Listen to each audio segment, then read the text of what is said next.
Anita warrior, एक psychologist और psychotherapist, feeling mind से सर्टिफाइड रिलेशनशिप कंसल्टेंट और दिल्ली की रहने वाली। आप सबका फीलिंग माइंड्स रिलेशनशिप 101 कार्यक्रम में हार्दिक स्वागत है।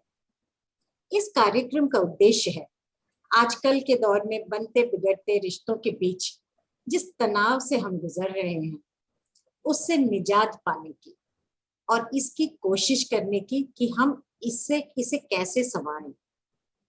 हमारे मनों में बहुत सारे प्रश्न ऐसे होते हैं जिनका कहीं भी उत्तर नहीं मिलता हमको। इस कार्यक्रम में हम जानी मानी साइकोलॉजिस्ट एवं रिलेशनशिप्स की अंतरराष्ट्रीय विशेषज्ञ डॉक्टर चीनू अग्रवाल से कुछ प्रश्न पूछेंगे और उनसे हम उनके उत्तर जानेंगे। हमारे साथ इस सत्र में शामिल हैं डॉक्टर तृप्ति सखुजा, जो दिल्ली में मनोविज्ञान की एवं रिलेशनशिप काउंसलिंग की प्रैक्टिस करती हैं, और निमिषा साबू, जो अमरावती महाराष्ट्र में पेरेंटिंग और रिलेशनशिप काउंसलिंग करती हैं। इस सत्र में पूछे जाने वाले प्रश्न भारत के कोने कोने से हर उम्र के कपल्स एवं मनोविज्ञानों के द्वारा हम तक पहुंचते हैं। इस कार्यक्रम में आप सभी का हार्दिक स्वागत है और आप सब भी प्रश्न पूछ सकते हैं और आप सब व्हाट्सएप या यूट्यूब चैनल या हमारा इंस्टाग्राम पेज से जुड़कर अपने अपने सवाल या प्रश्न पूछ सकते हैं। और आप हमसे हमारे व्हाट्सएप ग्रुप रिलेशनशिप 101 के थ्रू हमारे साथ जुड़ सकते हैं। अब मैं स्वागत करना चाहती हूँ डॉक्टर तृप्ति सखुजा का कि वो अपना प्रश्न पूछें। ये बहुत ही इंटरेस्टिंग प्रश्न एक आया है। गाजियाबाद से अनीता बिश्नोई जी पूछ रही हैं डॉक्टर चीनू कि जब शादियां होती हैं तो माँ बाप जन्म पत्रियां मिलाते हैं, लेकिन क्या वो गारंटी देती हैं? तो उनका प्रश्न है कि क्या जन्म पत्री मिलाने की जगह कुछ और ऐसा किया जा सकता है जो एक साइंटिफिक वे हो प्रिवेंशन करने के लिए कि आगे कॉन्फ्लिक्ट मैरिज के बाद नहीं आए? ये प्रश्न है उनका। ये बहुत ही इंटरेस्टिंग प्रश्न है। जन्म पत्रियां जो हम मिलाते हैं वो इसीलिए मिलाते हैं कि आगे चल के जो कपल है उनकी कैसी बनेगी, कैसी निभेगी। और रिलेशनशिप के रिसर्च में, रिलेशनशिप का जितना मनोविज्ञान में शोध होते हैं उनमें भी कई सारे ऐसे रिसर्चर्स आए जिन्होंने इसको रिलेशनशिप कंपैटिबिलिटी को मेजर करने की कोशिश की। रिलेशनशिप की कंपैटिबिलिटी मेजर करने के कुछ साइकोमेट्रिक टेस्ट अवेलेबल भी हैं, जहां पर जाकर हम देख सकते हैं कि क्या हमारा ये रिलेशनशिप आगे हम दोनों एक दूसरे के साथ फिजिकली कंपैटिबल है कि नहीं, इंटेलेक्चुअली कंपैटिबल है कि नहीं, इमोशनली कंपैटिबल है कि नहीं। पर बाद में मनोवैज्ञानिकों को ये समझ में आया कि कंपैटिबिलिटी मेजर करने के बावजूद जो सबसे जरूरी बात है वो ये है कि हम अपने रिलेशनशिप को संवारते कैसे हैं, हम उसको समझते कैसे हैं। देखिए, एक रिश्ता जो है वो नन्हे पौधे की तरह है जिसको रोज खाद और पानी देना है, तभी वो बढ़ेगा, हरा भरा रहेगा, उसमें फूल खिलेंगे। आपने कितनी भी पहले से कंपैटिबिलिटी मेजर कर ली, पर आपने एक दूसरे का ध्यान नहीं रखा, आपने एक दूसरे के साथ अच्छा कम्युनिकेशन एस्टैब्लिश नहीं किया, तो आपके कॉन्फ्लिक्ट्स होने के बहुत चांसेस है। तो आपका जो बिश्नोई जी का प्रश्न है कि हम इस लड़ाई को या कॉन्फ्लिक्ट को मिनिमाइज करने के लिए या प्रिवेंट करने के लिए क्या कर सकते हैं, तो मुझे लगता है कि कंपैटिबिलिटी मेजर्स से ज्यादा अच्छा तरीका होगा कि हम कपल्स की स्किल ट्रेनिंग करें। हम एक दूसरे को समझ कैसे सकते हैं, हमको एक दूसरे के साथ किस तरह का कम्युनिकेशन करना चाहिए जो हेल्दी कम्युनिकेशन होगा। अगर हम इस तरह की स्किल ट्रेनिंग की बात करें तो ज्यादा फायदेमंद होगा, ऐसा मुझे लगता है। सही कह रहे हो आप। Prevention is better than cure. Yes yes, तो प्री मैरिटल काउंसलिंग बहुत इम्पोर्टेंट है। जी जी, thank you doctor Chinu. Thank you so much doctor Tripti. अब मैं चाहूंगी कि मेरे पास जो एक सवाल आया है वो आपसे पूछूं। जी तो डॉक्टर चीनू, सवाल ये है जो कि मेरे पास एक काउंसलर से ही आया हुआ है जो हैदराबाद की हैं। तो सवाल उनका ये है कि क्या हम फैमिली को एक माध्यम बना सकते हैं कि इन कपल्स का जो रिलेशनशिप है उसको बेहतर बनाए। तो ये हो सकता है कि हम केवल कपल काउंसलिंग ही करेंगे या केवल कपल थेरेपीज ही करेंगे? बहुत ही वापस से बहुत ही अच्छा प्रश्न, और मैं कॉन्ग्रेचुलेट करूंगी ये जो काउंसलर ये प्रश्न पूछ रही हैं कि उनके दिमाग में इतना पॉजिटिव ख्याल आया। क्योंकि देखिए, इंडियन कल्चर में हम दो लोगों की मैरिज नहीं कर रहे हैं, दो फैमिलीज की मैरिज है। तो फैमिली का बहुत बड़ा इंपॉर्टेंट रोल तो है ही। अब इसमें कोई ये प्रश्न नहीं उठ रहा कि उनकी हमें काउंसलिंग करनी चाहिए कि नहीं करनी ही चाहिए। They should be involve in couple counselling sessions. 1 या 2 या 4 सेशन फैमिली के साथ करने ही चाहिए, ऐसा मेरा मानना है। पर उस सेशन में हम करेंगे क्या, या इन जनरल भी हम वर्कशॉप्स ले सकते हैं जहां पर हम फैमिलीज के साथ बातचीत कर सकते हैं। इसका जो उद्देश्य है वो ये होगा, building a culture of appreciation. हमारे यहाँ जो फैमिलीज हैं, तो एक ट्रेडिशनल धर्रा ये है कि जो माता पिता होते हैं लड़के के या लड़की के, जब उनकी शादी हो जाती है तो अचानक उनसे अपेक्षाएं बहुत बढ़ जाती हैं, और फिर नेचुरली वो दोनों इन अपेक्षाओं पे खरे नहीं उतर पाते हैं। कभी कुछ गलती हो जाती है, कभी कुछ हो जाती है, कभी कोई चीज भूल जाते हैं या छूट जाती है, तो उसमें निगेटिव सेंटिमेंट एकदम से बढ़ जाता है कि अरे देखो कैसी बहू आ गई, इसको तो इतनी समझ नहीं है, इसको तो इतनी अकल नहीं है, और जो लड़का है वो तो बहू की साइड ले रहा है। इस तरह की बातें फैमिलीज में हो जाती। इसमें अगर हम फैमिलीज को एप्रिसिएशन का डे टू डे कल्चर कैसे बिल्ड किया जा सकता है, जहां पर मैं हमेशा एक बात कहती हूँ कि हमको मक्खी बनना है कि मधुमक्खी। अगर हम चूज कर लें कि इन्होंने पॉजिटिव क्या किया और जरा सा पॉज करके उसको अप्रिशिएट कर दे, तो उससे आगे जो आप क्रिटिसाइज करने वाले हो, that will also be taken in a good way, in a more constructive way by the couple. तो हो सकता है वो अपने की इंप्रूवमेंट एरियाज को इंप्रूव करने की भी कोशिश करेंगे। पर अगर यही इंप्रेशन क्रिएट हो रहा है फैमिली में कि whatever they do you are going to criticize it, तो फिर वो आपकी बात को नजरअंदाज करना शुरू कर देंगे, उसके जवाब देना शुरू कर देंगे, आपके साथ उनके जो संबंध है वो धीरे धीरे डिट्योरेट ही होते जाएंगे। तो फैमिलीज के साथ काम करना तो बहुत ही जरूरी है।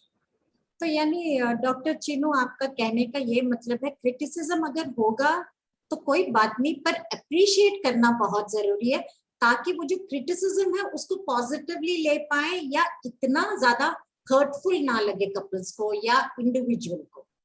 हाँ, मतलब उनको ये समझ आएगा, हाँ जी, उनको ये समझ आएगा कि देखिए ये जो भी हो रहा है कि भले के लिए हो रहा है। पहले एक एप्रिसिएशन का कल्चर तो बिल्ड हो। वो जो एप्रिसिएशन का कल्चर है, जो आपने शब्द यूज किया था अपने प्रश्न में, that will be a catalyst to improve the bond between the couple. मान लो आप एक इमेजिन करो कि अगर कोई सास ये कह रही है कि भाई लड़की तो बहुत ही समझदार है, इसने सुबह उठकर आकर हमको नमस्ते की।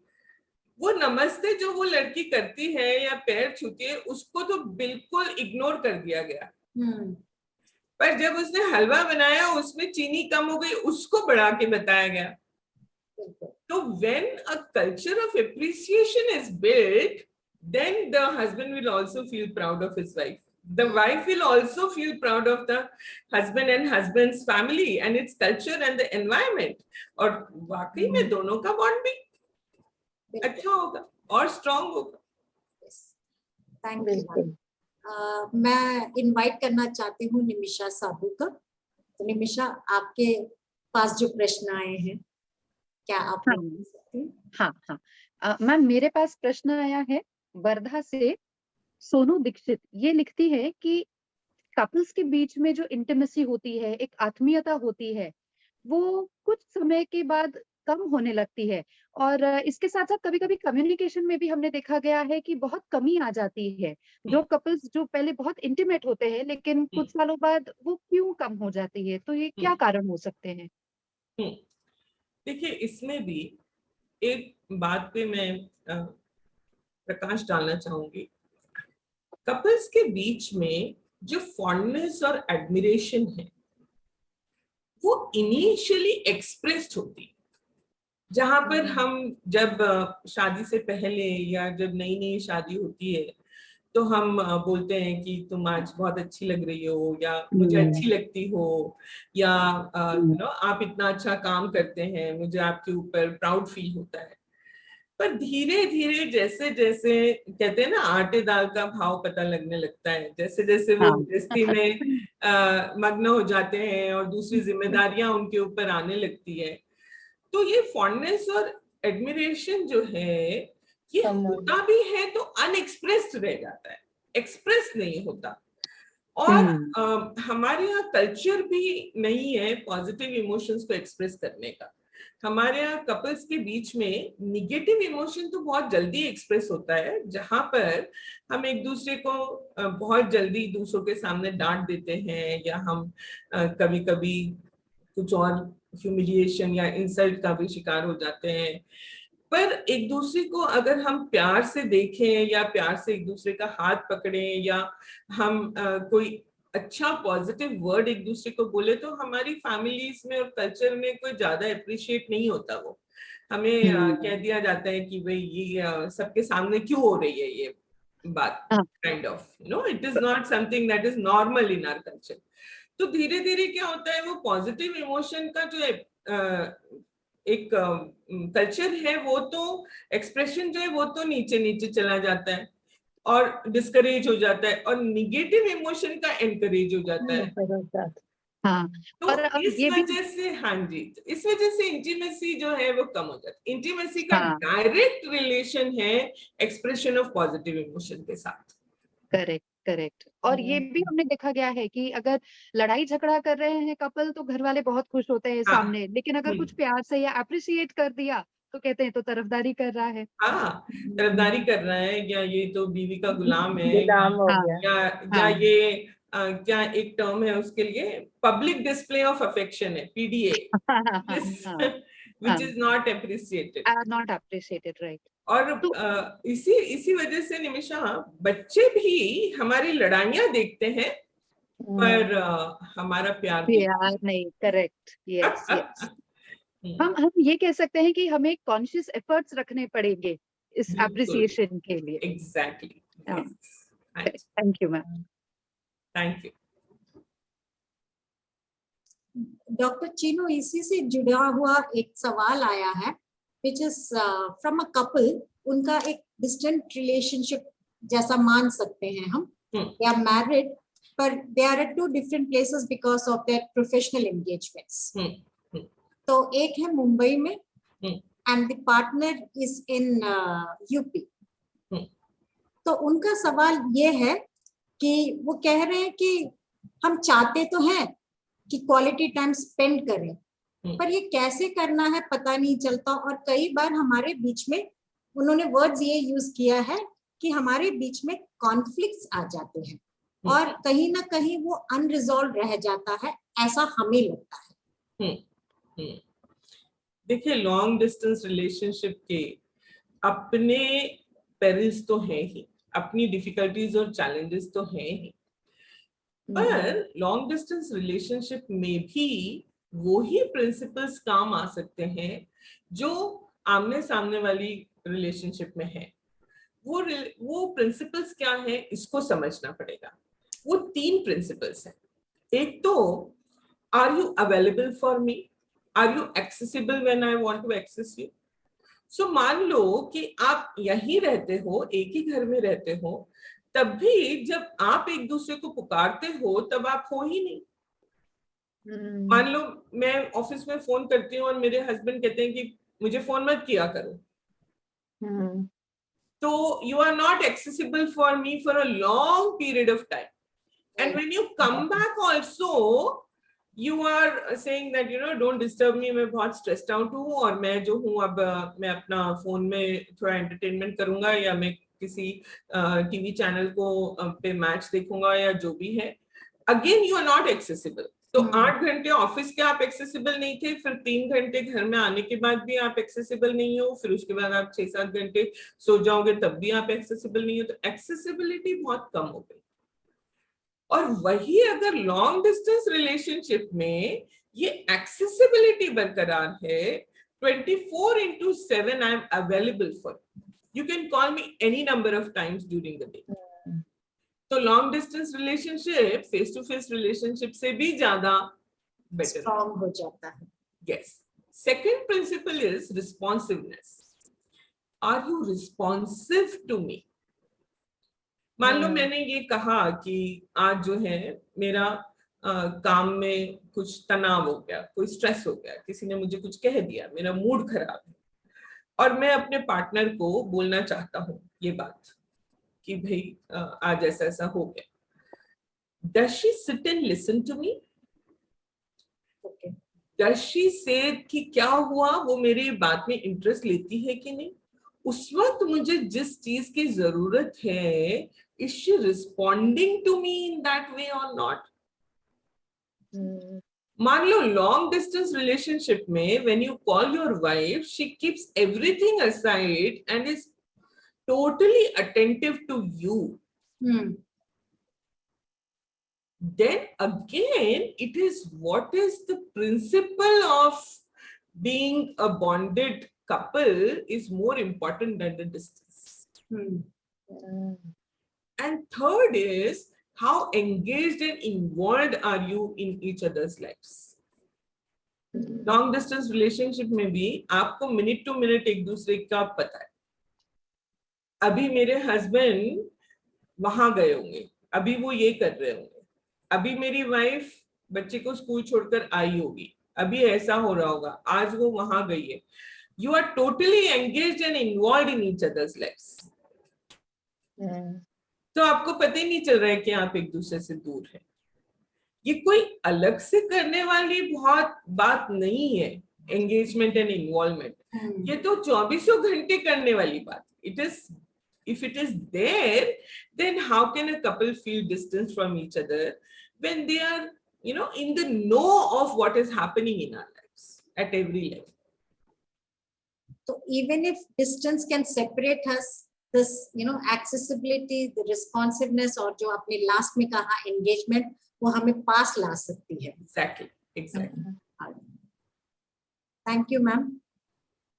It has been really wonderful getting to know so many small tips, and मुझे तो ये श्योरिटी है कि जो भी ये सुनेगा, जो भी ये देखेगा, उनको भी काफी आइडियाज खुद के लिए मिल जाएंगे कि हम अपना रिलेशनशिप को कैसे, जैसे आपने शुरुआत में कहा, it's like a small plant जिसको नर्चर करना है। बिल्कुल। तो हमारे अंदर उन आइडियाज की कोई कमी नहीं है, पर बस उसी को यूज करना है जी। आई एम श्योर ये हमारी जो कोशिश है, this is going to help many people at various stages of life. Yes. Thank you so much. आप सभी का बहुत बहुत धन्यवाद, और सारे प्रश्नकर्ताओं का धन्यवाद। हम ऐसे बहुत सारे प्रश्न उम्मीद करते हैं कि हमारे पास आते रहेंगे और हम उनका प्रश्नों का उत्तर देते रहेंगे। Thank you so much. Thank you, Nimisha. Thank you so much. It was so informative. Thank you. We are going to flash the WhatsApp number in the caption of this video so that you can message and join the group if you want. Thank you so much. Thank you. Thank you.